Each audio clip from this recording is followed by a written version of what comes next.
ہے سراپا رسول خدا معجزہ، ہر ادا معجزہ، ہر صدا معجزہ، ہر ادا معجزہ، ہر صدا معجزہ، ہے سراپا رسول خدا معجزہ، مسکرائے تو دانتوں سے کرنیں پھوٹی، مسکرائے تو دانتوں سے کرنیں پھوٹی، مسکرائے تو دانتوں سے کرنیں پھوٹی، نور خیر الورا بن گیا معجزہ، نور خیر الورا بن گیا معجزہ، ہر ادا معجزہ، ہر صدا معجزہ،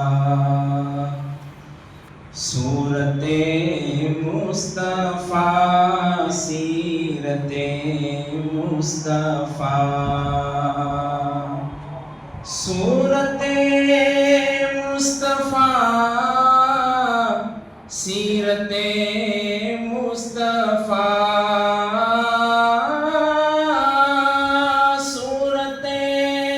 مصطفیٰ سیرت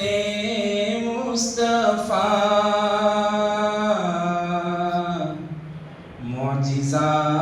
معجزہ معجزہ معجزہ،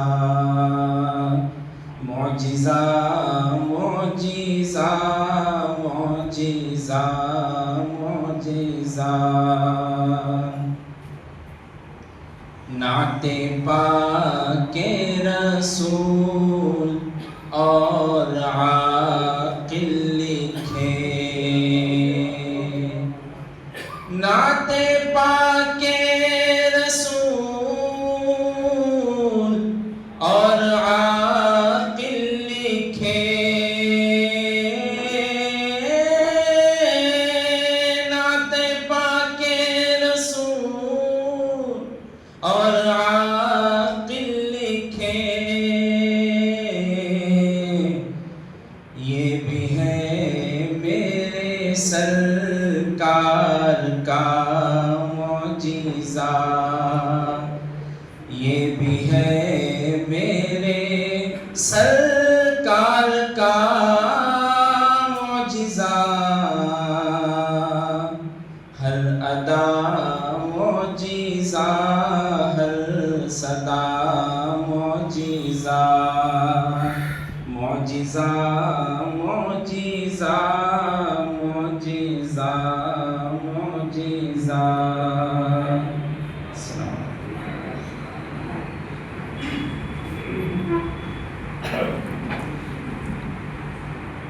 اس کی کارروائی کو آگے بڑھاتے ہوئے بلا کسی تاخیر کے حضرت مولانا حبیب الرحمان صاحب حسان ناظم جامعہ ارشاد العلوم البنات مینیجر مراکز نسواں سے ہم گزارش کرتے ہیں کہ مولانا استقبالیہ کلمات کو پیش کریں گے۔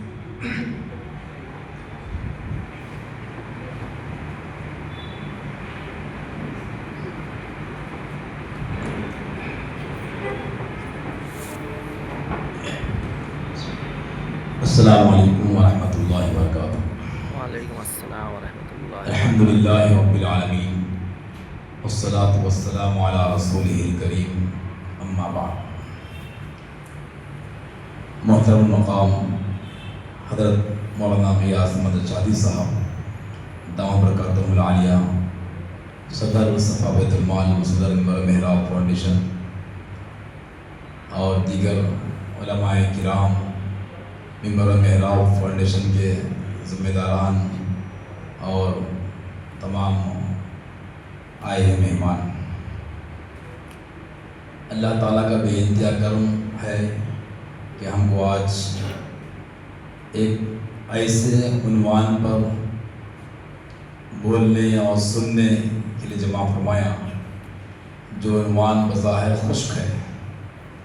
اور اس عنوان پر بہت کم بولا جاتا ہے اور بہت کم سنا جاتا ہے۔ زندگی میں جو چیزیں بولنے کی رہتی ہے وہ موت کے بعد میں بولا جاتا ہے یا اس وقت میں اختلافات کا شکار ہو جاتے ہیں۔ آپ سب جانتے ہیں یہاں پر نام لکھا ہوا وصیت اور وراثت شعور بیداری پروگرام ورکشاپ جو آج رکھا گیا ہے، اس کا اصل پس منظر یہ ہے کہ ہمارے جناب بلال احمد صاحب جو اس تحریک کے محرک ہیں، اور انہوں نے دیکھا کہ لندن میں اس طرح کا ورکشاپ ہوتا ہے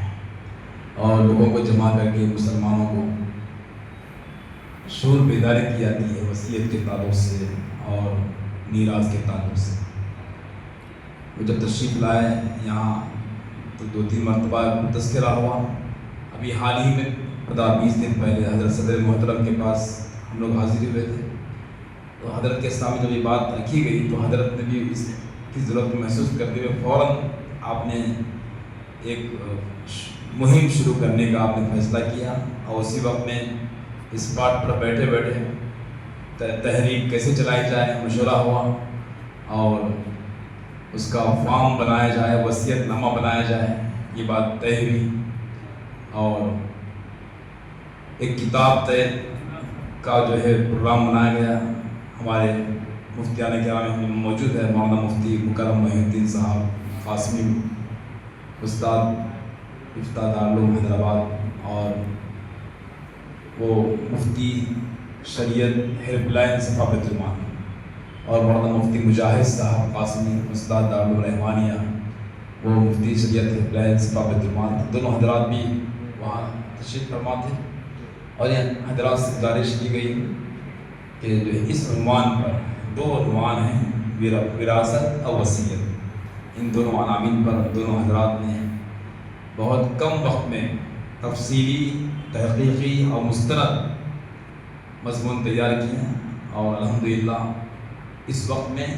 وہ کتاب یہاں رسم اجرا انجام پائے گی انشاءاللہ، اور 40 صفحات پر مشتمل ایک وصیت نامہ فارم بنایا گیا ہے، اس کا بھی اجرا ہوگا اور آپ سب کو دی جائے گی۔ وصیت بولتے ہی ہمارے ذہن میں یہ بات آتی ہے کہ بھائی کچھ کسی کے واسطے چھوٹی بیٹی ہے، بڑا بیٹا ہے، یا کوئی بیٹا ہے کسی کو جس کی طرف زیادہ مائل ہے، ہم ان کو یہ کر دو، ان کو یہ کر دو، بس اسی کا نام وصیت سمجھتے ہیں۔ بعض چیزوں کی وصیت تو فرض کے درجے میں ہے جس کی طرف ہمارا خیال جاتا ہی نہیں۔ ہماری بہت ساری نمازیں قضا ہوتی ہیں، ان نمازوں کے قضا کرنا اور اس کو پڑھنا ہمارے لیے ضروری ہے، اور اس کی وصیت لکھ کے رکھنا کہ میں زندگی میں جب تک میں زندہ رہوں گا میں نمازوں کو قضا کر لوں گا، اتنے نمازیں میری قضا ہیں، اگر میں قضا نہ کروں تو میرے بعد اس کا فدیہ دیا جائے گا۔ یہ چیزیں ہیں، اس طرف توجہ بہت کم جاتی ہے۔ کسی پر حج فرض ہو جاتا ہے، حج فرض ہونے کے باوجود بھی حج ادا نہیں کرتے، تو یہ وصیت کرنا ہے کہ میں زندگی میں مجھ پر حج فرض ہوا ہے، اور میں جب تک باحیات رہوں کوشش کروں گا حج کرنے کی، اگر میں نہ کروں تو میری طرف سے حج بدل کیا جائے۔ ایسی بہت ساری چیزیں ہیں، قرض بھی ہیں، ہم کسی کے پاس سے قرض لیتے ہیں اور لکھا ہوا نہیں رہتا، یا کسی کو قرض دیتے ہیں لکھا ہوا نہیں رہتا، اور آج کل زمانہ ایسا ہو گیا لکھنے کو مایوس سمجھنا، اور لکھنے کے واسطے کہا گیا یہ بولتے ہیں جو ہے اتنا بھروسہ نہیں ہے کیا بھائی صاحب، لاکھ روپے دے کے لکھو بول رہے ہیں، بھروسہ نہیں ہے کیا؟ ایک صاحب کا انتقال ہوا اور انتقال ہونے کے بعد میں ایک بیوہ کی 10 لاکھ روپے باقی تھی،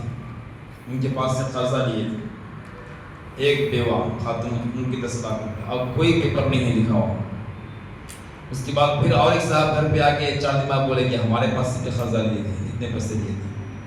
اور ایک صاحب آ کے بولے ہمارے پاس اتنے لیے تھے۔ کئی لوگ آ رہے ہیں آ کے بول رہے ہیں قرضہ لیے تھے،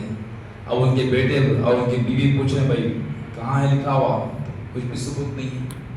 اب ظاہر بات ہے اتنے لوگوں کا لاکھوں روپے لے کر چلے گئے، اور اللہ کے پاس کیا جواب دیں گے؟ وہاں پر تو نہتے ہیں۔ حدیث پاک میں مفلس اس کو کہا گیا ہے جو دنیا میں بہت نیکیاں تو کما لیا لیکن آخرت میں جانے کے بعد میں اس کی نیکیاں کسی اور کے اکاؤنٹ میں چلی جائیں۔ ظاہر بات ہے یہاں قرضہ لے کے پیسہ باقی رکھ کے چلے تو گئے، وہاں پر تو دینے کے واسطے کچھ پیسے وغیرہ تو نہیں رہیں گے۔ حدیث پاک میں ہے، ابھی جو کتاب آپ کو دی جائے گا اس میں وہ حدیث لکھی بھی ہے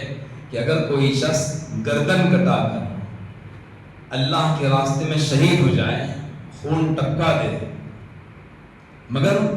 وہ کسی کا قرضہ باقی ہے، کسی کے امانت میں خیانت کیا ہوا ہے، تو کل قیامت کے دن شہید ہونے کے باوجود بھی اس کو اس کا حساب دینا پڑے گا۔ اللہ اکبر۔ حقوق العباد ہے، بندوں کے حقوق، اللہ کے حقوق بھی بہت سارے ہیں جس کے بارے میں وصیت کرنا ہے، بندوں کے حقوق بھی بہت سارے وصیت کرنا ہے۔ تو ایسے کئی سارے لوگ ہیں، اگر ہم قرضہ لیے ہیں تو بھی لکھنا ہے، اور کسی کو قرضہ دیے ہیں تو بھی لکھنا ہے، کئی لاکھ روپے کسی کو دیے ہوئے ہیں لکھنا ہے، کیونکہ جو ہے اگر ہم نہیں لکھے تو پھر اب ظاہر بات ہے مرنے کے بعد جو آدمی قرضہ لیا ہے ہمارے پاس سے وہ کیا بھروسہ ہے کہ واپس کرے گا، ورنہ پھر وارثین کو جو ہے نقصان ہوتا ویسا ہوتا۔ تو کس مالی معاملات میں احتیاط کرنا بہت ضروری ہے۔ اس سلسلے میں امت کے اندر بہت جو ہے لاپرواہی ہے، اور لوگوں میں اس کا شعور پیدا کرنے کی بہت ضرورت ہے۔ مالی معاملات میں اچھائی ہونا، بہتری ہونا بہت ضروری ہے۔ امام محمد رحمۃ اللہ علیہ سے کسی نے پوچھا حضرت آپ حقوق اللہ